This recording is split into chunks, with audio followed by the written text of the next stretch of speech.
Brothers, today we are going to mention the beloved companion of our Prophet Hazrat Abu Bakr Siddiq because today is the day of his death. I request all of you to express your devotion and love for Siddiq Akbar in your own words. Dear brother, it's quite a good idea. Our respected teacher said that Hazrat Abu Bakr Siddiq is the best of creatures after all the Prophet with all validity. Subhanallah, Jazakallah. Dear brother, my knowledge has also increased. Otherwise, some people says Ali's number is 1. Brother, add some of your share in dignity and grandeur of Siddiq Akbar. Praise be to Allah, what is the glory of my friend at that time?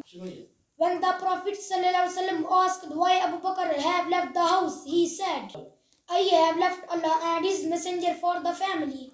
Brother, I would like to take your point further. The position is due to the fact that his love for his Prophet was so great that he was persuaded to spend in the way of Allah, you being all the furniture and goods in your house. Subhanallah, brothers, you have said very good things. I will say so much in Shan Siddiq Akbar. Wow, Siddiq, if I sacrifice myself for your greatness, I will be faithful to my beloved for the rest of my life. Wow, Siddiq, if I sacrifice myself for your majesty, I will be faithful to my beloved for the rest of my life. May Allah Almighty grant us son drops by the grace of Siddiq Akbar. Ameen. Ameen.